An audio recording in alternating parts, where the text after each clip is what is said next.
Hey, everybody. Welcome back to the show. Today's special guest is Logan Lyles. He is the founder of DemandShift. Welcome to the show, Logan. How are you, man? I am doing well. Thank you so much for having me, Ryan. Excellent. So happy to have you here. Thank you for making time to do it. I guess let's kind of start at the beginning. Let's talk a little bit about just kind of who you are, what you do, and what you're doing over there at DemandShift. Yeah, right now at DemandShift, we're helping B2B brands run webinars that are both thought leadership and lead generation. I think a lot of people in B2B think of webinars as, something they do and maybe something that they failed at. And actually, that's part of my story and why I founded DemandShift and am helping clients drive better results with webinars. It came from some hard-won lessons, both agency side and brand side as a marketer, that I learned where I was doing some good things, but not seeing the results that I wanted from webinar programs that I was running myself. Yeah, no, I think that's awesome. And I think there's a good insight in there too, because, and maybe you can speak more to this, obviously, but the webinar thing, it seems like in large part, maybe people are doing it. I don't want to say it's for the wrong reason, but they're doing it for the reason of, this is a sales tool. I want people to come hear me pitch my product or whatever, you know what I mean? Under the guise of, I'm going to give you something or whatever. But I think a lot of people see through that. And the expectation is that it's a sales pitch. Mm-hmm. And so I wonder if you could talk a little bit about just sort of intentionality in these things, because I think one factor in success of a webinar doing well or performing and actually getting you what you want, maybe bringing a little authenticity to the table. Yeah. I honestly don't know how brands get people to show up to a webinar that is just a demo of their product or just, a straight sales pitch. But even if you're not directly doing that, it's like, it's still treated as this like one-off flash in the pan. Let's try and do a webinar. Let's see how many leads we get. These are all, people who are cold, who don't know us from Adam. And let's see how many, sales calls we can book off of this, or how many, sales we can make straight off of this. And so it is treated as only bottom of the funnel, only as kind of a one-off thing. And the intentionality sometimes isn't clear. Is this educational? Is it thought leadership? Is it just straight a demo? Like, if that's going to be it, then advertise it that way. But to your point, I think a lot of people are not doing that. And so some of the things that I've started to do differently and I've worked with clients on is, one, treating webinars more as an ongoing thought leadership series, similar to a podcast, but you get the benefit of getting the live engagement, which, as someone who's hosted 7 different podcasts in my career at this point, I love podcasting. I love the asynchronous. I love the back and forth with the host and the guest, but I miss that live element sometimes. And webinars can give you that, but you can bring the great things that you love about podcasting on doing them as an ongoing series, doing them with multiple speakers, not necessarily having a deck and PowerPointing or Google sliding people to death, right? And so I am a big fan of doing webinars as an ongoing series, similar to a podcast. So that your topics can interrelate, they can build on each other. You can build affinity over time. At the same time, again, one of the benefits of webinars is that they are a form of gated content. And while I've actually been one to advise a lot of marketing teams, like, you need to stop gating your content so much, I do think that, hey, it's a webinar. How else am I going to get the invite and the block on my calendar to show up live other than giving you my email? So it's like, it can be this perfect blend of lead gen, because there's a reason people are going to have to give you your email to show up to a webinar. But if you treat it also as thought leadership, then it can be more effective in that way. So that's kind of my high level thinking on that versus kind of the old way. I love that. And I'm glad that you landed on just that parallel between, sort of the modern webinar and podcasting, and maybe treating it more like that. I totally agree with that. And I've done plenty of webinars and plenty of podcasting and stuff over the years, and same thing. It's just like a single one-off shout into a giant room, doesn't really seem to do that much good. And, obviously, I mean, if people must attend these things in frequencies high enough that customers continue to buy these from you and try and do this kind of work. So, I mean, so there's, at least some certainty that people need these products, and I think by being authentic and actually understanding what it is you're being, or what you're presenting that day, and being really transparent about it, I think gives people the opportunity. I mean, you said that this is kind of a bottom funnel activity, but somebody who's going to commit an hour to come visit with you and listen to you speak about a thing, like, they're kind of qualified already, in terms of being a lead, because, I think most people put such a priority, or time is such a commodity for most people, It's hard to just give up that hour or give up that 30 minutes or whatever to come learn about a thing if they're not actually interested in it. So I think as a webinar host or somebody who's giving a webinar, by being transparent and being clear about what it is that you're going to teach, you're going to bring in the right kind of people, I think. Yeah, and delivering value for those folks who have paid with their time to actually show up. I've done some research right now. We've interviewed or surveyed, excuse me, we've surveyed 250 B2B marketers about their experience, their benchmarks with webinars. And the average attendance rate for webinars is somewhere in the 30 to 40% range, right? And so if people are in that small category of people who are actually willing to give you their email and sign up for your webinar, and they're among the 30 or 40% who actually show up, reward them and don't make them feel like it's this bait and switch. They thought they were going to learn something and they're just getting a pitch.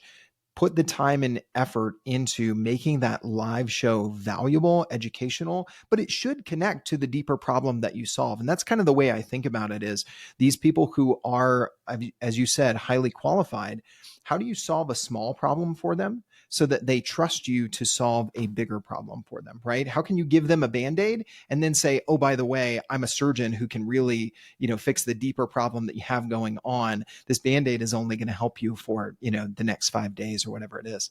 Yeah. Well, and it's funny too, just to this notion of giving more value than you take, really, or making sure that you're providing value when people give of their time is, I guess, like understanding that the thing that you give them, big or little, whatever this, chunk of value that you give is, most people will probably come back to you to do the work anyway. Like, even if it isn't hard, I've got given recently a number of demos on like the Lovable platform, teaching people how they can use these, AI platforms for rough coding.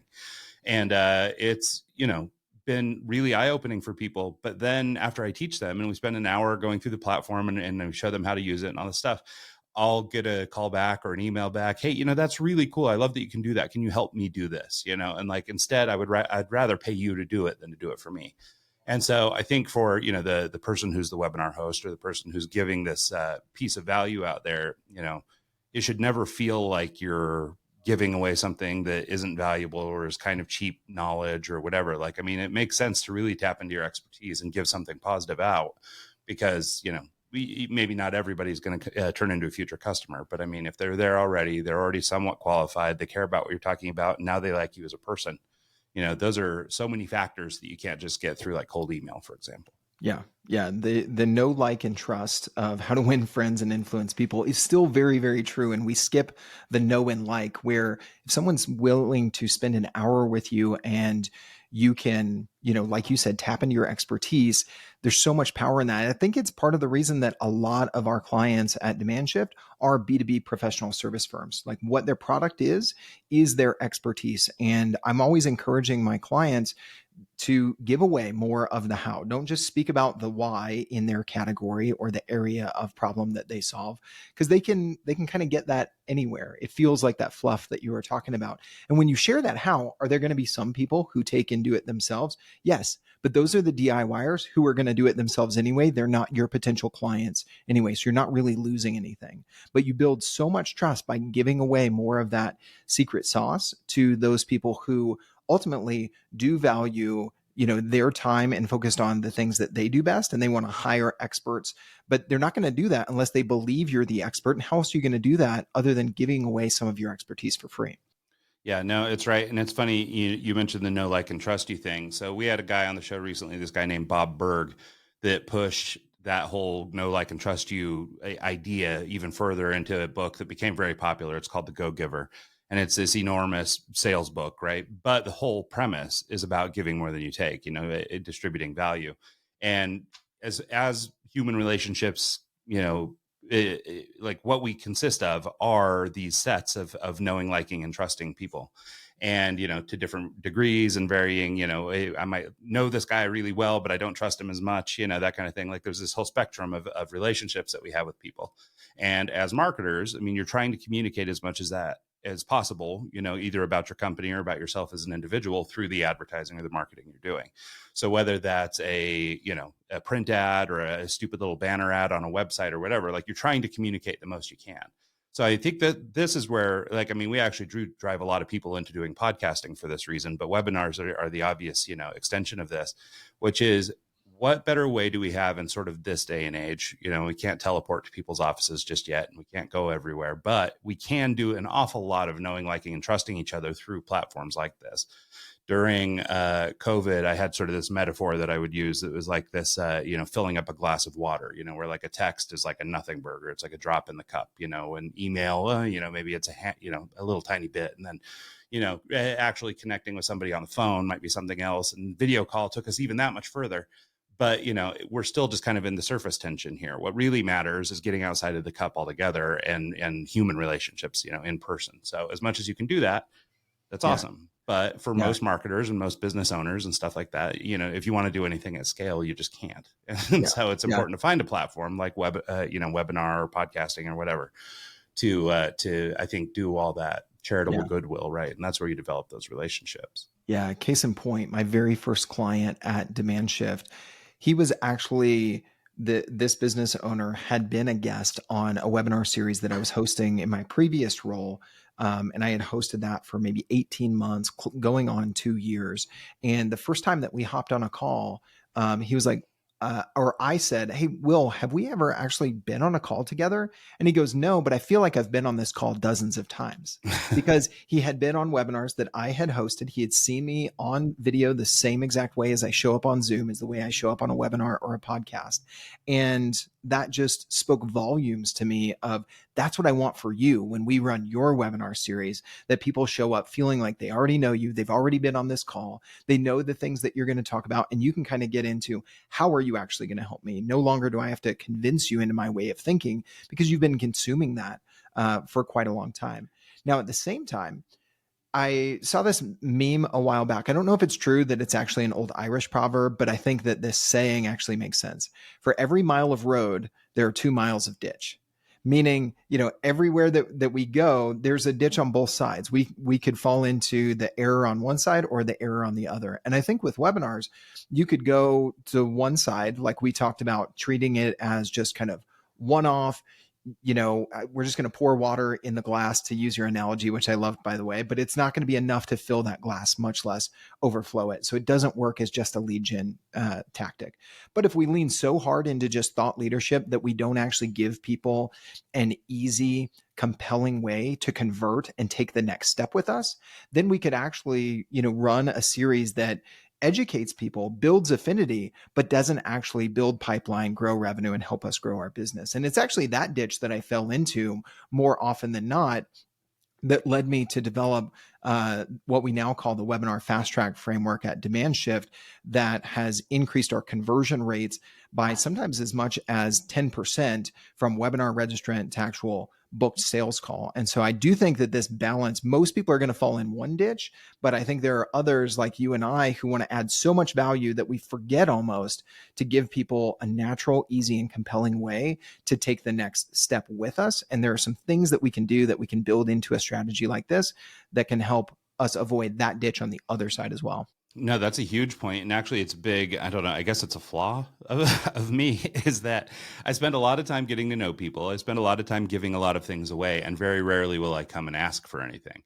And, in fact, we've been just recently relaunching our agency in sort of a new vertical. And we have been reaching out to a bunch of people, former podcast guests, like, to your point earlier, stuff like that, people that we've met along the way that happen to work in the space that we're trying to pivot into. And so in doing that, all of a sudden I'm having to make all these connections that didn't exist prior. And it's been, I don't know, kind of an interesting thing, because it was all about those relationships in the first place. Even though I didn't know these people very well, we still shared an hour on the phone with them, and, now they know us pretty well. And so I also just wanted to kind of talk about the comment that you made, that I think, at least for me, in terms of online relationship building, through webinar or other platforms, this notion of where people know you. They call it a parasocial relationship, but it's this idea where the person who's the listener thinks that they know who you are. I have an example of this. When I was a young podcaster, this guy, Adam Carolla, who's a well-known podcasting guy, held an event out in California, and I went out to his thing. And I remember walking up to him after the thing and, just had a beer or whatever. And I walk up, tried to shake his hand or whatever. And it was like, like I felt like I knew the guy, but then he looked at me like I, not like in any negative way or whatever, but I mean, clearly he doesn't know me. So he's like, who's this guy that's like coming up on me, And, but it was exactly that. It was like, I'd consumed hours of his show. I was familiar with his thoughts on different things or whatever. And this was some years ago, but he, I mean, it was very pleasant and very cool, but it was just so immediately obvious. Like I expected to be greeted like an old friend. And then when I finally did talk to him, it was not like that. And so, but, I guess the point I'm trying to make is, I mean, you can get to this level of relationship where you have such familiarity with a person or a brand or a spokesperson, that you have this innate trust and that you can really start to tap into these relationships and convert them into something. So I would like to talk a little bit more about that conversion step. But before we do, I thought it might be useful to kind of go back to how people get into webinars in the first place. So what I mean is, okay, I'm a small business owner. I have limited marketing budget. I have so many dollars I can spend on different things. Why might I choose webinar? I mean, obviously we've espoused many of the virtues here, but like, how do you make this pitch to a company that's going, well, to be totally honest, on your first webinar, you're probably not going to make any money. Right, So how do you convince people to do this? And I also just imagine in a lot of people's mind's eye, there's a level of complexity here due to just even producing content or sitting in front of a screen. And, of course you can do a Zoom call or whatever, but I think if you're representing a company, you want it to look good. And so does that mean cameras and all this stuff? So I can imagine that's a non-starter for a lot of people too. So I wondered if you wouldn't just sort of, take us back to the beginning phases or what this looks like when a small business owner is reaching out to you and how we make it make sense from, an ROI perspective. Yeah, I think make the pieces easy that are difficult for you. Don't invest in anything that is going to be a hindrance that isn't absolutely necessary. Like right now for me, I am not the greatest designer. I've got audio and video experience, lots of experience hosting, even editing video. I can't design my way out of a paper bag. Like give me Canva and a template, and I can do about that. And so for a lot of my webinars, even though webinars, you're supposed to have a presentation slide deck, I often don't. I treat them like a live podcast, just like, it would be you and I here on this podcast. And, oftentimes I skip the deck unless we really, really need a visual. And so that's an example of just, hey, you don't necessarily need a big fancy camera. You don't need tons of design, all of those sorts of things. There are things that might be, you would say, standard for doing a webinar, but really question yourself, is this necessary, especially when I'm starting out? So I would let some of those technical things not stand in your way. And I would start with, what are you going to say, right? Because you can have great video quality, you could pull it off flawlessly, you can have all the, email automation follow-up, but if the content isn't actually good, then that's really the non-starter. So I would start to think very deeply about what is the core problem that you help your customers or clients solve, and how can you speak about that problem in a way that shares your unique perspective on how to solve it. What is the way that people are typically trying to solve it? What are the ways that you've tried to solve it and it's not worked? And then how has that developed your thinking into a new way of solving the problem? And if you just think about that concept, it's pretty easy to come up with, 3 kind of angles. Plan out the next quarter. It sounds like a quarter's worth of webinar content. Well, all I need are 3 topics that kind of, build on each other. And I'll give you an example of this. I worked for a web design agency where we leveraged the story brand messaging framework with a lot of our clients. And so I was like, okay, my first quarter of content is going to be 1, teaching people the story brand framework that have never heard of this messaging framework in marketing. 2, how do you apply that to the homepage on your website and give people kind of a template to follow? And then 3, where do you start in building a marketing plan that is based on metrics and is data driven? If you're driving more traffic to your website and it's converting, now how do you benchmark your conversion? Those sorts of things. So those 3 gave me 3 months worth of content. And so starting very simply there with your topics. And then the next thing I would say is that, like you said, you're probably not going to drive hundreds of people to your first webinar, have huge conversion rates, and book a bunch of sales calls if you have no email list, no social presence, you're just getting started, right? So how can you, as I like to say, get more juice for the squeeze? So you've planned out this 3, you hold your first webinar, you can do it on Zoom. Heck, you don't even need Zoom webinars. You can do it as a Zoom meeting where people just, you require registration. You can start out very simply, right? But make sure that it's recorded. Make sure that you record the active speaker view so you get yourself full screen. Chop that up into clips for social media, take the transcript, turn that into a blog post, turn that into other text posts, pull quotes out of that to do kind of tweets or tweet screenshots on LinkedIn. Like there are 5, 6, 7 different content types you can get out of recording yourself for an hour, even if only 2 people show up and one of them's your mom, right? How can you get more juice for the squeeze and have those be assets that are productive in helping you build pipeline, build revenue, other than just webinar registrants converting? One client I'm working with right now, they do the live webinar and then they repurpose that as a podcast episode. So that list of 6 or 7 now turned into 8 different types of content that can help you distribute that and see more ROI on your time investment. Yeah, I think that's a great point, is this idea of repurposing content. I think Gary Vee is sort of famous for saying that, everything should be like across 25 platforms a day or whatever. And it's to your point. I mean, that feels a little exaggerated to me, but but maybe that's because I'm just like terrible on social networks at all. Like I use like one barely, but I wonder if there isn't, if that wouldn't be one of those kinds of things that might keep somebody from getting into webinar, is that, or different, I guess, putting themselves out there technologically, is that there's this,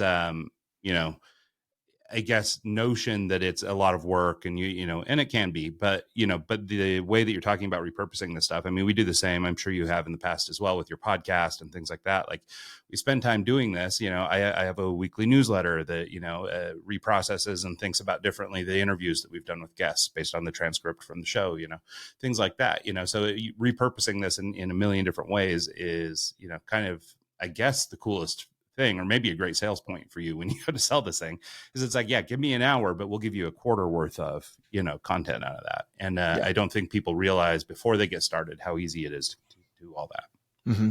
Especially right now with the right processes, the right use of AI. I think there's a lot of terrible, what people call AI slop out there, meaning content that we just went and said, hey, ChatGPT, write me a LinkedIn post, write me a blog post. But when you're actually feeding AI your original thoughts, your experience, your expertise, and your unique points of view, then having it help kind of synthesize, go through that, find the compelling pieces. That's the right leverage of human expertise and knowledge and AI's functionality to synthesize information and repackage it. For instance, I use a tool right now that I've used for several years called Descript. I highly recommend that for people kind of just starting out. You can take a long form video of an hour in there, dump it in, it'll automatically transcribe it. You can search through it. If you want to edit it for your podcast, it gives you basically Google Doc type editing where you edit the transcript, delete a word, and it deletes it from the audio and the video. But one of the tools I love, they call their AI feature in there Underlord, which I love the branding around that of like, we don't need AI overlords, but what about an AI underlord? That sounds good. And you can tell it, find me some clips. I want them to be about 45 seconds. Here are some of the keywords to look for in the transcript. So you kind of point it in the right direction. And you have a template saved with your branding for social. And I just did that for a client the other day. And in the matter of 3 minutes, I had 10 social clips for them. And now I tweaked them and polished a little bit, that sort of stuff. That's where the human and AI balance comes in. Mm-hmm. But there are a lot more tools that lower the barrier of entry for small marketing teams or for entrepreneurs and founders who don't yet have a large marketing budget or a large marketing team to delegate a lot of this stuff to. Yeah, no, I love that stuff. And I think it's really cool. You also touched on something that I've been thinking a lot about lately, which is this notion of point of view, and how that, in a world full of sort of AI slop, and I always envision this super noisy world that feels like, I don't know, Tokyo or Grand Central or whatever, but, lights and cameras and screens and words and signs and posts and stuff everywhere. In that world, I think the only thing that's going to help people stand out against the sort of AI slop is having a point of view or having a perspective.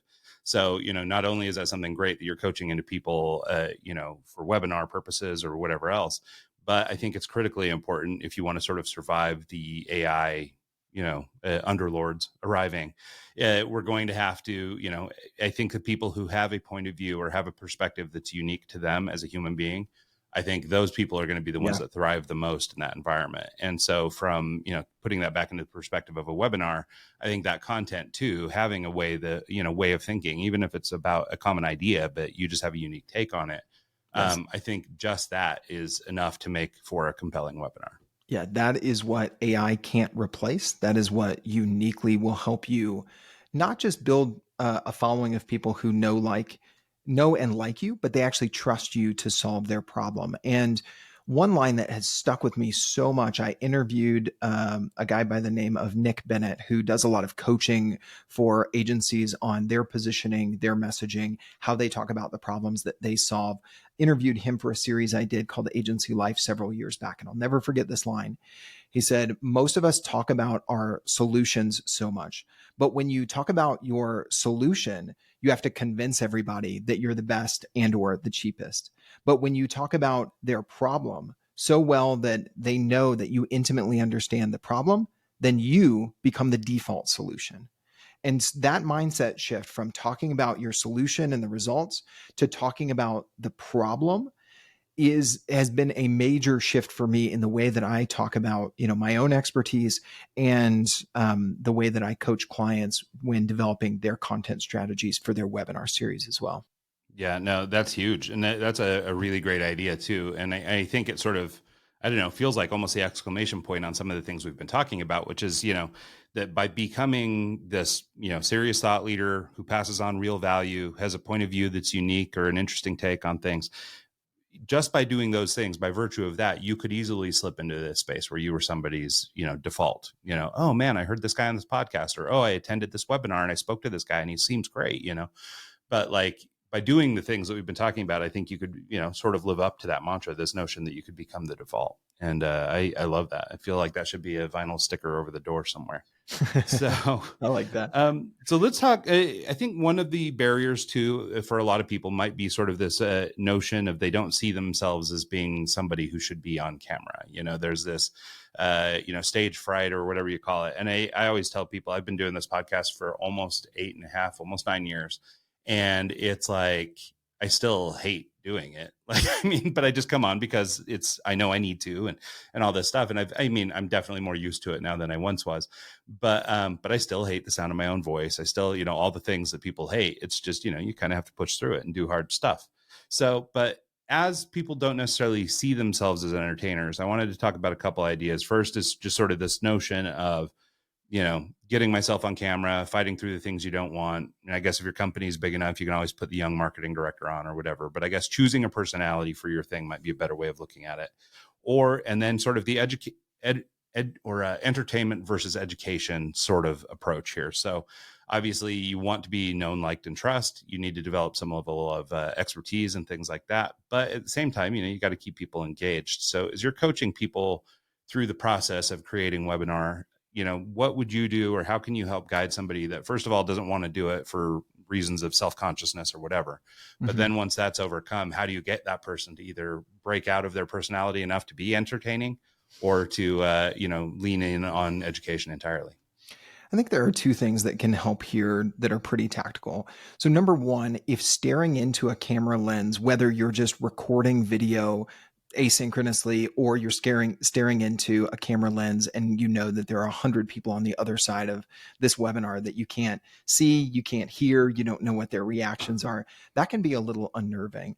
And this is another reason why I mentioned earlier treating your webinars more like a podcast. If you need to be that personality, you need to be the one out there sharing the expertise, grab one of your team members who can be kind of the MC, the moderator, the host, who's teeing you up with questions. Because to them, hey, you just ask someone on your team, hey, can you just, kind of welcome people, ask me questions? Like, you don't need to be a great speaker. You just need to be able to hold your own and kind of moderate like you would on a group Zoom call. Like, that's okay.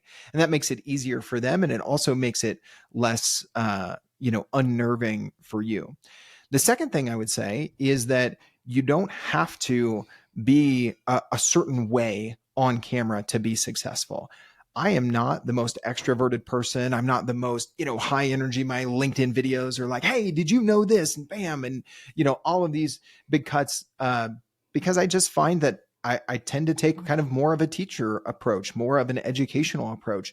Now, do I need to think about, my wording? How do I sum things up? How do I be more succinct? Like all of those things you can be coached on and you can work on yourself, even if no matter what personality type it is. So I would say, like, one, realize that you don't have to be this one certain personality type or this one certain personality on camera to be successful. There are lots that are successful, right? We think about Gary Vee. He's just naturally very boisterous, flies off the handle. He goes on.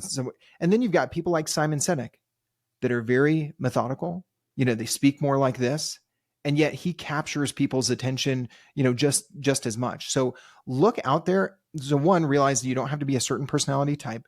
Two, look at someone who's creating content, maybe more in the way that is your natural bent, and look at how can I model after them? And then third, how can I work on the things that we all need to work on, of, not being monotone, of making good eye contact, of, reviewing something that we've said and reducing our filler words and our pauses, those sorts of things. And I think if you do those three, you can get going, a lot better. And also, two more things I'll say that I've recently learned. Everyone hates the sound of their own voice because we hear our own voice typically just through it's different than the sound coming in through our ears. So our voice is always like one octave or something higher than what we hear in our own head.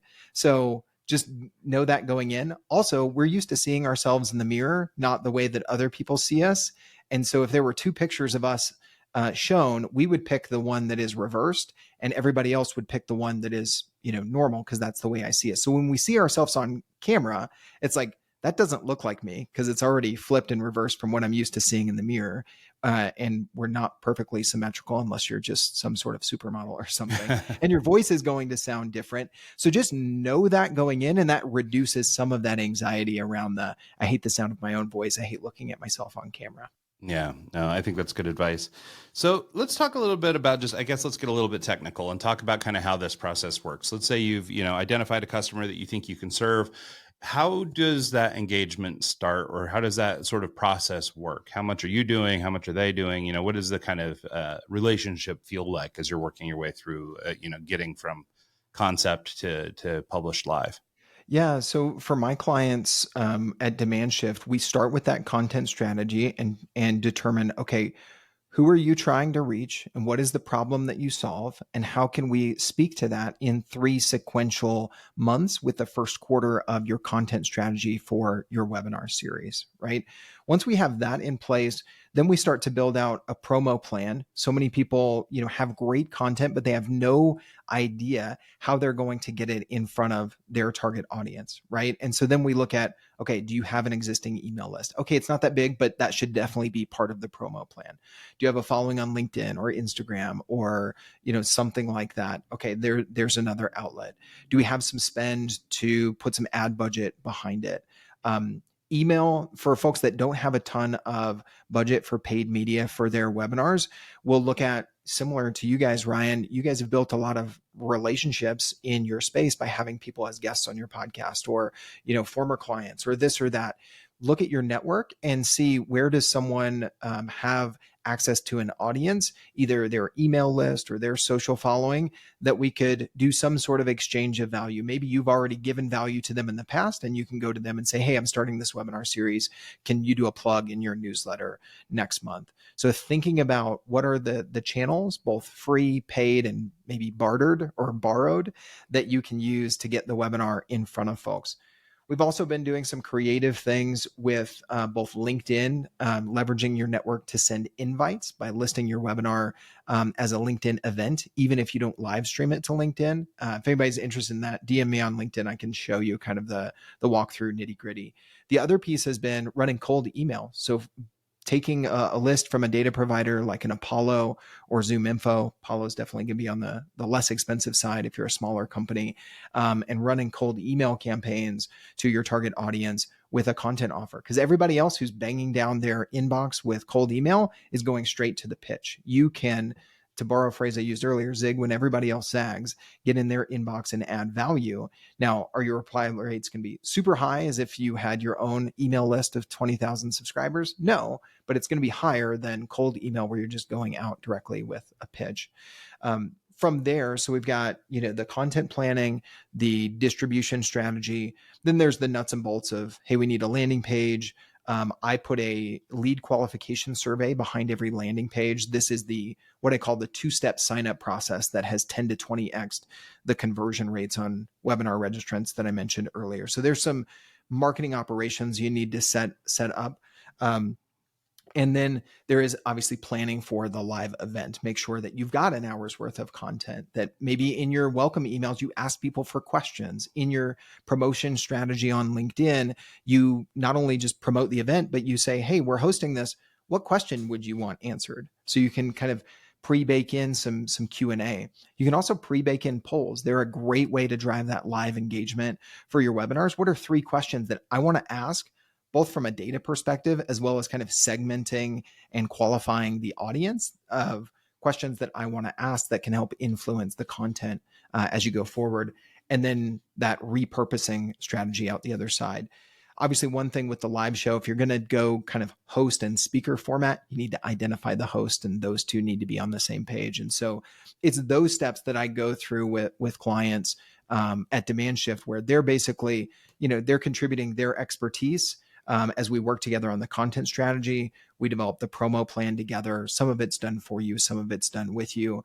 We obviously come together for the live show, but I handle the bulk of that. And then I handle a lot of the content repurposing and give them the strategy to then push that out on the channels that make sense.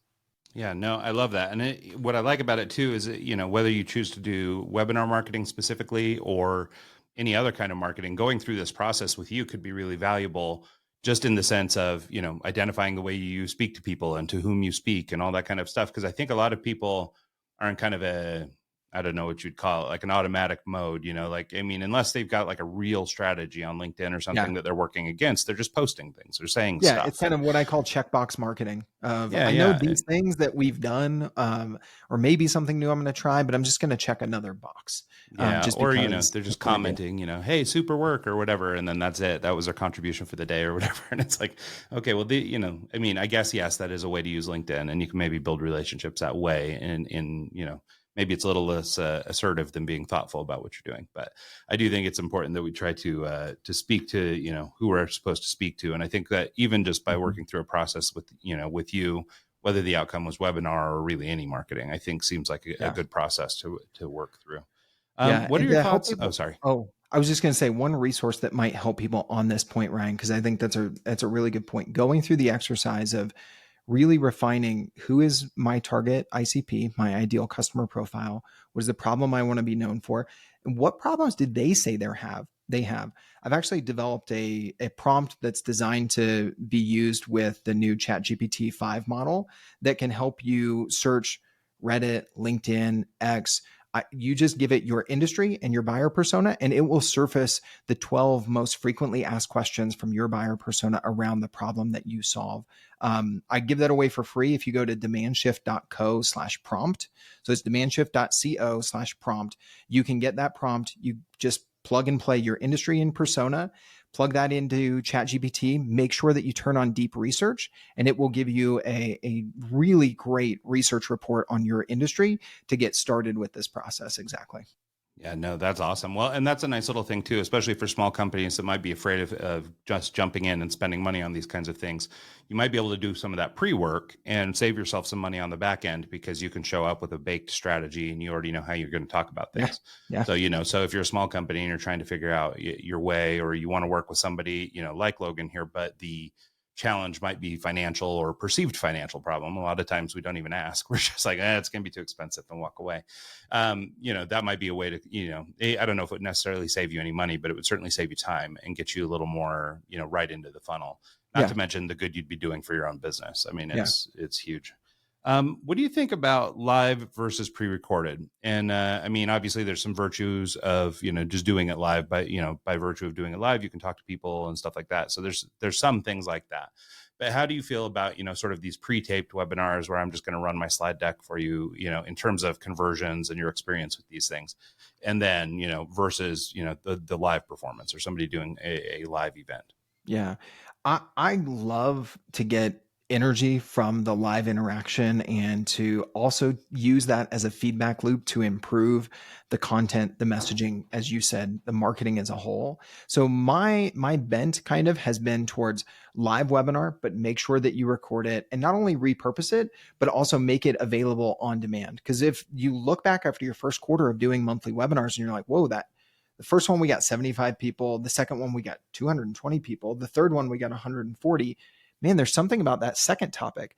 Maybe this next quarter, I should spend some time, maybe some budget, or even just organically on LinkedIn, promoting back, pointing people back to that second webinar and just use that same landing page, that same registration to send them to the on-demand version. And so that to me is how I balance, pre-recorded, because the people that are getting the on-demand version are getting kind of a pre-recorded version, but it's recorded of the live. So that's how I think you get the best of both worlds. And oftentimes I see, so much prep. Usually you want 2 to 3 weeks of promoting a webinar to actually drive some meaningful registrations and attendance. And you've spent at least a week before that planning the topic. So you're talking about a month, right? And if that month you only get that hour out of it, then that's, a crying shame. And we've talked about repurposing, but I think the second thing a lot of teams miss is the opportunity to promote that on-demand webinar and the recording there, because you can send people through what we do at DemandShift is this same two-step sign-up flow where someone gives their name and email, but then they're dropped onto basically a lead qualification survey that asks them a few more qualifying questions. If they're qualified, it displays, hey, here's the booking link. Do you want to book a call with Ryan and his team because they specialize in solving this problem?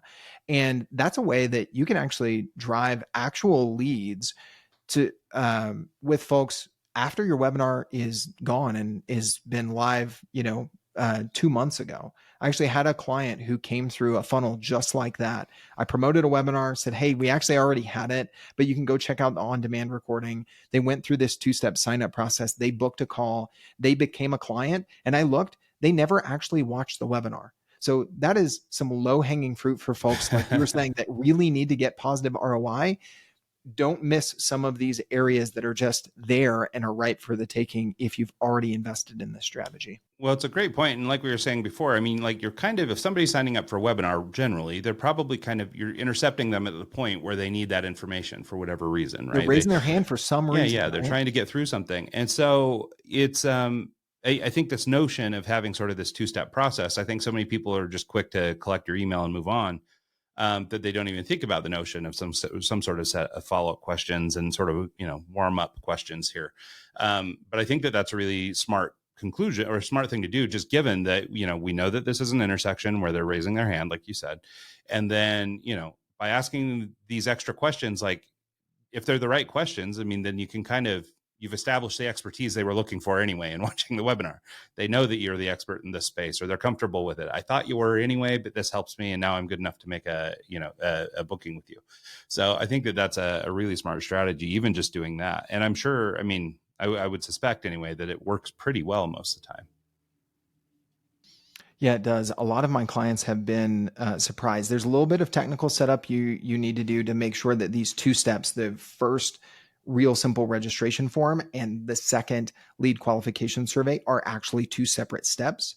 But when you do that and you pass someone over from one to the other and you kind of present it as a continuation of the same process, you get the best of both worlds. One, 80 to 90% of people actually fill out the lead qualification survey if you use the right language. And I've tested a lot around this.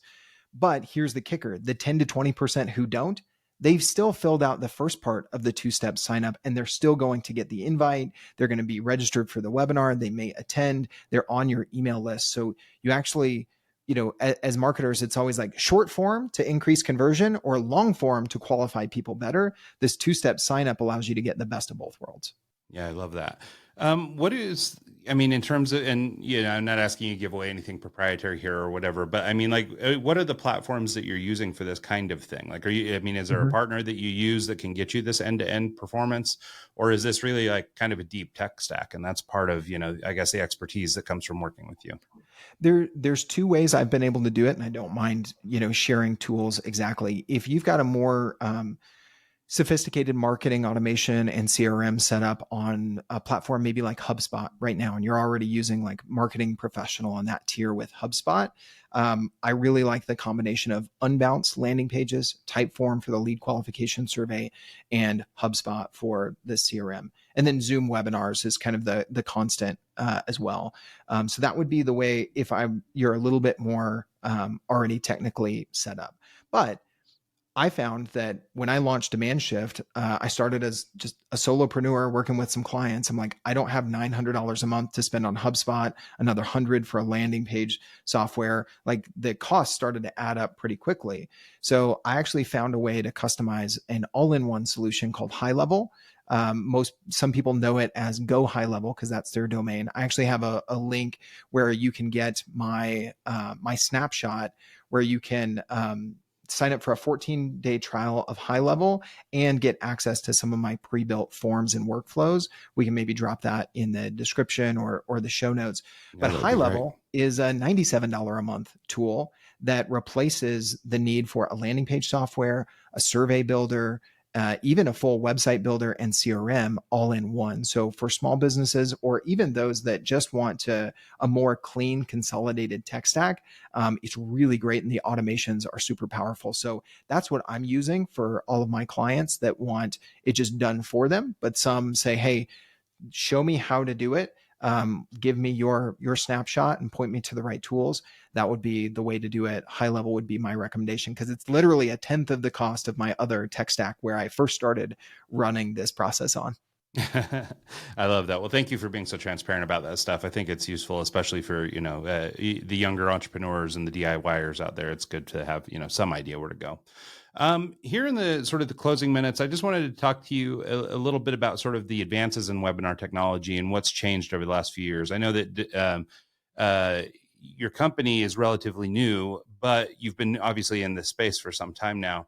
Can you talk a little bit about how things have moved along? I feel like around COVID and all that stuff, there were a lot of big advancements in video calling and stuff like that.